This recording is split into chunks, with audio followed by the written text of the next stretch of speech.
Oh, what an absolute treat for Weekend Edition. We have Shane Keith Warne on the line. How are you, mate? Got the glasses on, very studious, the librarian look today. Yes, mate. It's called getting old, and I've sort of fought the glasses wearing, but it keeps giving me a headache and I can't see, so I have to wear them. Oh, mate, yes. You know what it's like, Tim. Oh, I certainly do. You're never going to catch me. I'm a couple of years ahead of you, but you're looking good, mate. You're looking good. Now, look, tell me more about it, because hair loss, COVID-19, not my strong suits, but you've been with Advanced Hair, I know that, for 16 years, and you've been very, very happy with this association. Tell us a little bit more about it. Yeah, mate, look, I have. I've been with Advanced Hair for 16 years, so I'm starting to understand what a trichologist and all these things are.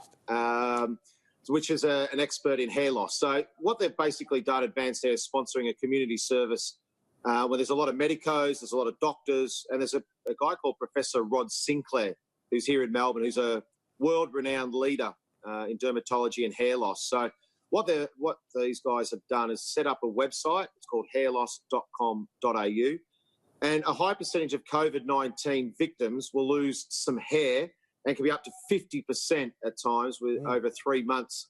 So it's a huge thing. I mean, the COVID-19 has affected all of us financially and in a lot of other ways as well. So I think for all of us at Advanced Hair, we're just trying to do the right thing and give back. You know, Carl's been in the business and Advanced Hair's been in the business for 45 years. So they set up this website, which is hairloss.com.au. It's free. For anyone that's suffering, and you can go on there, ask questions. It's all really private, so it's no information, it's just for people out there.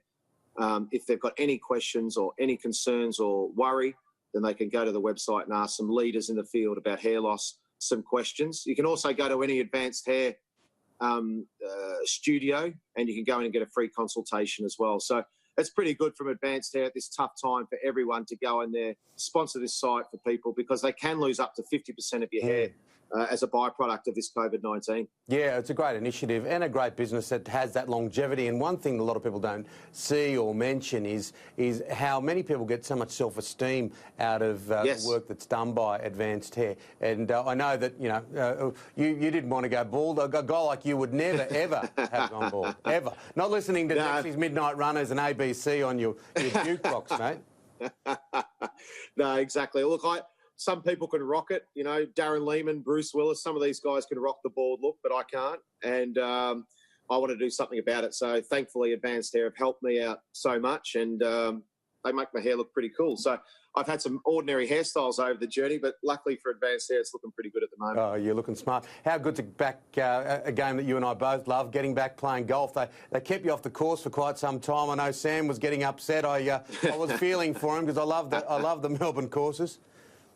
Yeah, look, it's. I think everyone around the world is probably pretty jealous of Australia, and even New Zealand have done really well too. So I think generally that we've done pretty well. The majority of the public have been fantastic. We've listened to what the government have done, and it's helped us hopefully get back to semi-normal, or what is the new normal, pretty quickly. The golf courses, I found it a little bit bizarre that 200-acre golf course and playing in pairs and social distancing. Oh, no.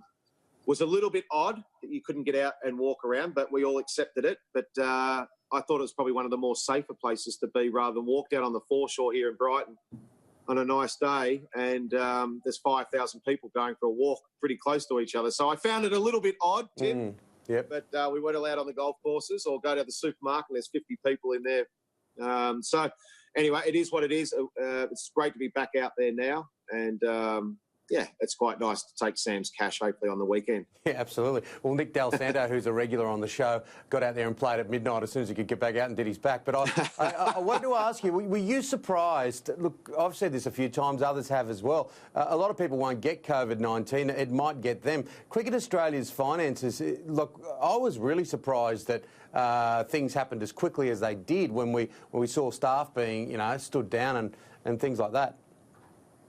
Yeah, I was a little surprised, very surprised, actually. I think that we were very lucky in the cricket world that we'd finished our season and there was no real games whatsoever. There was a couple of one-days, I think, in Darwin or Northern Territory or somewhere.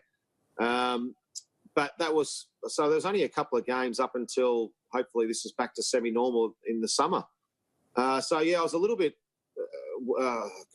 bemused, really, about why suddenly Cricket Australia were really struggling. So whether it was sponsorship, I don't know enough about it. But, yeah, I was a little bit surprised about when Cricket Australia come out and said they're really hemorrhaging and suffering too, because I don't know how it really affects them. Yeah, it's an interesting one, and it's going to be an interesting one going forward. Good news that the Indian tour looks like it's going to go ahead. The T20 World Cup, we expected that to be moved, but really important that we get this Indian tour at the end of the year. I think even more now that the finances aren't looking as maybe as rosy as many of us thought. Yeah, well, a lot of the income that cricket gets is from TV. And when you're playing India, into over 1 billion people over in India, and the TV rights are quite substantial. So that's very important to get off the ground. It looks like the T20 World Cup might get moved from October till February. And I think they want to play that in front of crowds because it's such a huge, it's a world event. It's not just played in a couple of states or anything like that. It's a huge world event. And cricket is the second most popular sport in the world behind soccer. So it's a huge event, the World Cup. So looking forward to that. But India, anytime you play India in Australia, we've got a couple of great summers coming up here in Australia. India, Ashes next year, a World Cup. So the next couple of years are very big for cricket on a world scale. Yeah, look, I was as a much younger man, and you were bowling beautifully for Australia. Covered a lot of your career, and you were there with Steve Waugh. Has this been beat up a little bit? I mean, I know you guys don't go to cafes, have coffee, but that's a bit an emblem of a workplace. Anyway, you're not going to be best friends with everyone, are you? No, not everyone gets along, mate. But look, it is what it is, mate. People can say whatever they like. Yeah, exactly. I thought you'd say that. I was going to try and get a headline out of you for a second. But, Warnie, just before we wrap it up, I want to ask you about this period of time, because normally you'd be on planes in England, you'd be here, there, everywhere. You go into a country for 24 hours and come out. You got more frequent flight points than probably anyone in the country. What's it been like to be in isolation? Oh, look, it's been such a sad time. It's been a tough time for so many people. It's affected everyone all over the world, financially, and even worse. So I think for me, you have to try and find the positives out of it. And for me, I've been lucky enough to be at home with my children.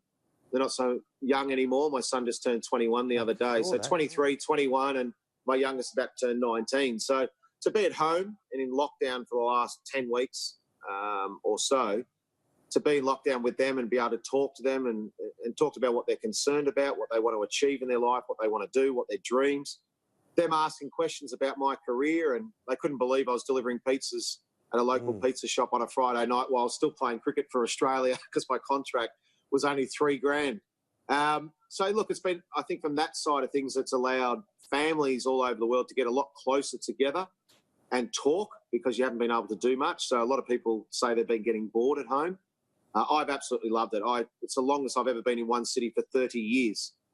So I've absolutely loved it. And I love, spending time with my children just every 24/7. Haven't left the house except for the supermarket or in recent times a couple of games of golf. So I've really enjoyed it, mate, to be honest. Yeah, and that's something that people don't... Look, I've sat down at dinner tables with you and spoken about my 3 kids, your 3 kids, and that's something that a lot of people don't see, is how much of a family man you are and how close you are to all 3. I can't believe he's 21.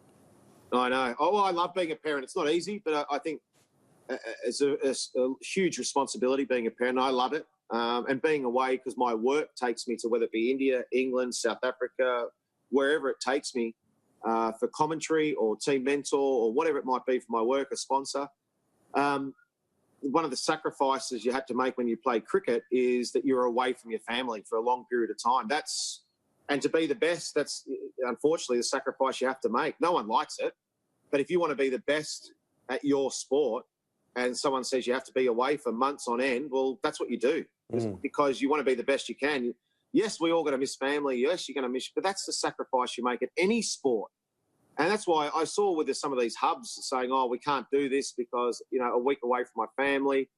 I mean, of course, no one wants to be away from their family. But if your profession and what you love doing is playing sport, whether it be rugby, whether it be football, whether it be cricket, whatever it may be, that is part of the sacrifice you make. And if you want to be the best, unfortunately, that's what has to happen.